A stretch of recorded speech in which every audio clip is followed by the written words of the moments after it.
Big boss Marathi season 6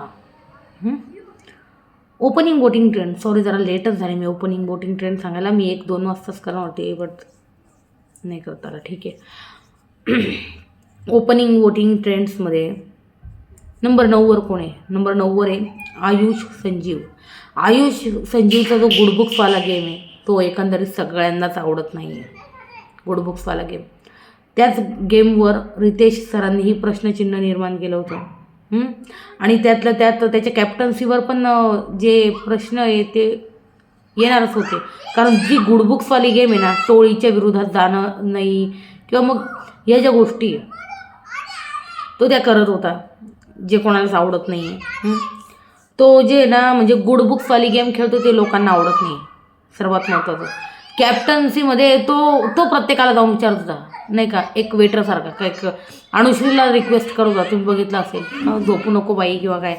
पण आयुष संजीवची सगळ्यात खाली म्हणजे 9 नंबरला तो गेला का बरं? कारण काय माहिती आहे? आयुष संजीवने स्वतःचा जो एकदम क्लोज मित्र आहे ओमकार, ज्याच्याशी तो डे 1 पासून एकदम व्यवस्थित बोलतोय, चांगला दिसतो, एकदम क्लोज फ्रेंड आहे, त्यालाच नॉमिनेट केलं. आणि जे ॲक्च्युली असे पाठीत खंजीर खूप असताना हे ना, हिंदी ऑडियन्स तर ठीक आहे, मराठी ऑडियन्स यांना त्याला बिलकुल पसंती देत नाही, जे मागून म्हणजे जे असं गेम खेळतात. तर आयुषने तेच केलं आहे. आयुषने ओमकारचं ते काय म्हणता ना ट्रस्ट पूर्णपणे तोडला आहे. आणि आपण ओमकारला बिथरलेलं स्वतः बघितले. ओमकार जितका रडत होता त्याने ते जोरात ती कुऱ्हाड मारली, ते फोटोवर एकदम तोडून टाकलं. इवन त्याच्या हातालाही लागलं. तुम्ही जर नीट बघा, त्याच्या हाताला लागलं आहे थोडंसं. आणि नंतर राकेशनी त्याला हक केलं, थोडंसं शांत केलं. तर यामध्ये आयुष संजीव आहे ना, तुम्ही एक गोष्ट ऑब्झर्व केली का? नंतर आयुष संजीवला मी हसताना पाहिले माहिती आहे. तुम्ही बघा एकदा जाऊन पुन्हा एपिसोड बघा, तो हसताना दिसलेला आहे. नंतर तोंड लपवतानाही दिसला, कॅमेराच कॅप्चर करते बघा एकदा. तर ट्रस्टवर्दी नाही आहे. आणि त्यामुळे ना अशा लोकांची गेम किंवा अशा लोकांना मराठी ऑडियन्स पसंती देत नाही. त्याच्यामुळे 9 नंबरला बाई आयुष संजीव. तो एक सांगू इच्छिते की बिग बॉसचा फेवरेट आहे, तो शोचा फेवरेट आहे, त्याच्यामुळे ना मेकर्सचा फेवरेट आहे. घरातनं जाणार नाही जाणार तो घरातनं. पण एक सांगते मी तुम्हाला. आणि नंबर 8वर आहे दीपाली सय्यद. हो, दीपाली सय्यदचा जास्त गेम दिसत नाही आहे. ती पण गुडबुक्सवाला गेम खेळते आहे. म्हणजे नॉमिनेट करताना पण 10 वेळा विचार करते, कारण देताना 10 वेळा विचार करते, जे दिसतंय. पण काल थोडीशी कॉन्फिडंट वाटली मला ती. नंतर नंबर 7वर म्हणेल मी अनुश्री माने. घराने चोर घोषित केलं हिला. आणि अनुश्री मानेचा एक चांगला कंटेंट तो दिसतोय आपल्याला. आणि एक घरात काही ना काही करते मुलगी.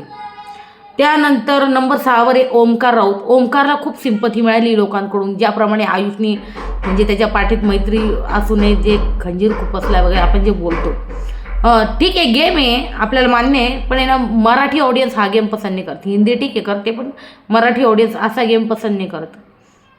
कारण फ्रेंडशिपला आहे ना, आपल्या इथे ना एक वेगळीच जागा असते, किंवा मग मनात एक वेगळीच जागा असते, किंवा मग एक विश्वास असतो. खास करून विश्वास खूप महत्त्वाचा आहे आपल्या लोकांसाठी. आणि तोच विश्वास आहे ना, ओमकारचा आयुषने तोडला आहे. आणि ओमकारला जी सिंपथी ना, त्यामुळे ती सगळी मिळाली मराठी ऑडियन्सची. आणि ओमकार थेट, तो नेहमी बॉटमला असायचा, तर तो थेट 6 नंबरला गेला आहे. नंतर नंबर 5वर आहे सचिन कुमावत. सचिन कुमावतला खानदेशकर खूप सपोर्ट करताय. आणि सचिन बरोबर पण तसंच झालं आहे. त्याने दिव्यावर विश्वास केला वगैरे, आणि दिव्याने त्याला ते एक धोका दिल्यासारखंच झालं. तो पण थोडासा बिथरला होता. नंतर दिव्या गेली, तिने हक केलं त्याला, सचिनला नाही का. तर त्या गोष्टी घडल्या. तर सचिनला एक खानदेशकरांचा जबरदस्त सपोर्ट इथं दिसतोय. नंबर 4वर राकेश बापटे. राकेश बापटची एक वेगळी ऑडियन्स आहे. आणि आज तो 25 वर्षापासून या इंडस्ट्रीवर राज्य करतोय असं नाही म्हणता येणार. या इंडस्ट्रीमध्ये एक काम करतोय तो, त्याच्यामुळे एक वेगळी ऑडियन्स आहे त्याची, एक वेगळी फॅन फॉलोइंग आहे त्याची. त्याच्यामुळे आणि मराठी हिंदी केलेलं आहे त्यांनी पहिले.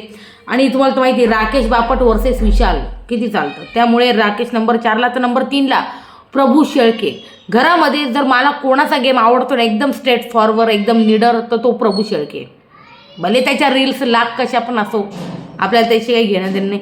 पण तो इथं थोडीशी गुडबुक्सवाली गेम नाही खेळतो घरात. सगळ्यात महत्त्वाचं गुडबुक्स नव्हती म्हणणार मी म्हणणार होती की बुवा ते लहान मुलासारखं वागणं वगैरे ते त्याची गेम आहे. आता तुम्ही जर कंटेस्टंट त्याच्या याच्यात बोलण्यात फसत असाल तर ती तुमची चुकी आहे. सगळ्यात महत्त्वाचं प्रभू शेळके नंबर 3वर. आणि आज विशालचं त्याचं आपल्याला एक भांडण बघायला मिळणार आहे. तो टोळीच्या विरुद्ध पण बोलतो प्रभू, तोंडावर बोलतो, तो नाही विचार करत कसला.